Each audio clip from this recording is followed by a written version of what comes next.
Hello there. Starting with tip number 1. You probably know by now that whispers are the way to go if you need to farm for gold. But the caches in themselves also grant you different amount of gold, and the ones that grant the most are these ones. The Chaos, regardless if they are legendary or not, which also brings me to tip number 2. Bring up the seasonal journey, which you do by pressing U on the keyboard. And if you're on console, then it's right next to the buy a fucking PC button. Press this shit, and you have the seasonal blessings. It's basically free to reassign your points here. If you're level 100, for example, then you can ditch all the experience blessings and just put them in the Urn of Whispers, which will grant you more legendary caches and more of that sweet, sweet gold. Because 40% more greater caches is pretty goddamn bonkers. For tip number 3, we have yet an additional whisper tip. Fuck me, right? Yeah, I double-triple dare you. If you don't need the Uber Boss materials, then you can easily sell them to lazy people like myself and make insane bank. The eggs are going for around 2 to 3 million, for example, on Crimson Market, and the shards are typically a bit cheaper due to, hell tides.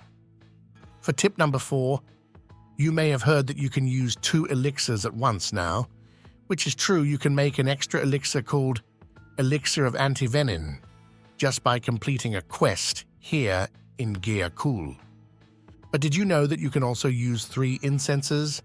There are Type 1, Type 2, and Type 3 incenses.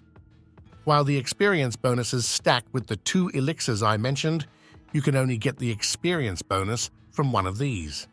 The buff stacks, however, so it's perfect for when you're pushing the pit or whatever, but there is one massive issue. These goddamn herbs, man. 90 herbs per incense, like what the hell?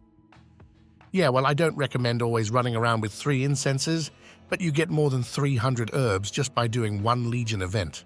So stop picking flowers in Hell Tides like a dumbass and start doing some Legion events.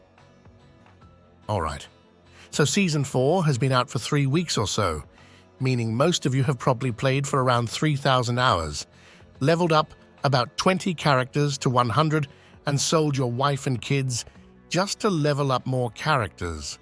But there may be a few of you still that want to level up some alts, so here are a bunch of insane leveling tips. First, we have these things, allowance caches.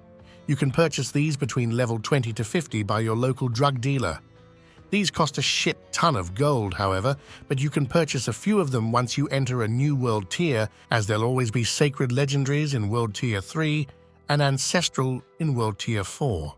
This guy also cooks up some damn good elixirs. I definitely recommend spending all of your obols on Holy Bolt elixirs as you're leveling up, because they're hecking busted.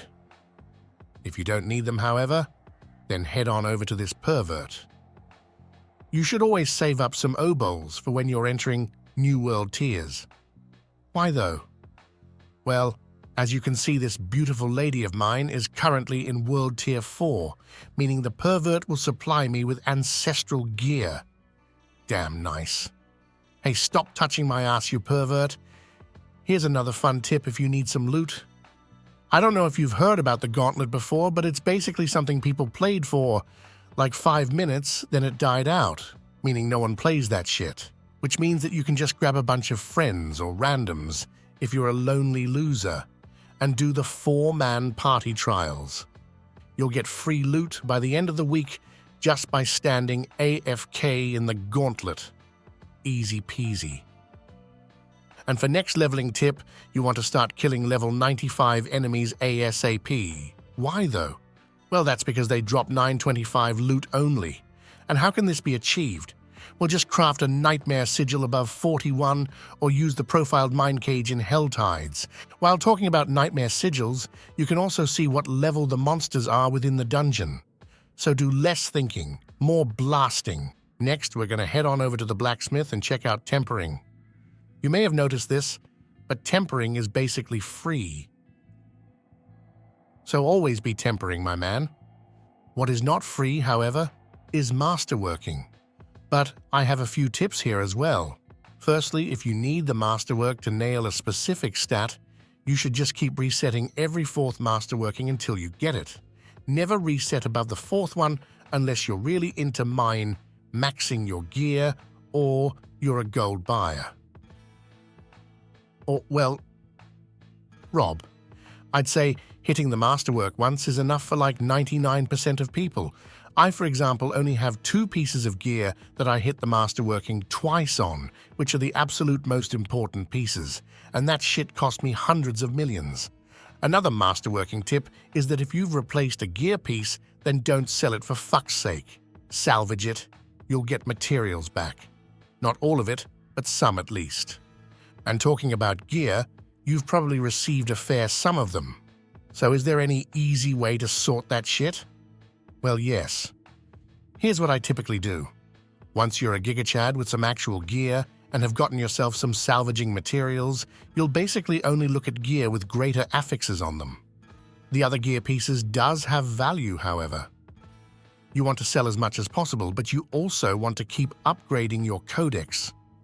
So when you're back in town, start by selling shit. You see this weird icon right here? That means that it will upgrade your codex of power. So just sell all the shit gear quickly, then run and salvage the rest. Alright, next on the agenda, we have some Uber tips. You may have heard that if you've spent enough time as an Iron Wolf Coke Mule, then you'll receive a resplendent spark. This is indeed true. It's the last reward here. You may also have heard that you can do this on several characters and get a resplendent spark each time, which is dank as hell. But that takes like a gazillion hours, no? Nah man, don't worry. Mr. Pera Gaming is here to teach you how to do it quickly. First, Google Diablo 4 Sanctuary Discord. Join that shit. Go to the Helltide section. Then you either join a group doing the boss farming or copy pasta for your own group. Ops, wrong message. Yeah, that's the one. You want to get around 10 people or so and layer them in by joining your group. Then you just keep killing the boss until you've lost around 10 or 20% of your overall IQ, which should bring you back to the average IQ to keep doing it some more. And unless you get a bunch of shit newbies, then you should be done in 4 hours or something. Do this on 2 characters as well as kill Uber Lilith and another tormented boss, and you have yourself an Uber unique which you get by crafting it by your local drug dealer. Another tip for these bosses is to just spend 1 heart per boss if you want some extra loot. Spending more than 1 heart does nothing, and spending none grants less loot.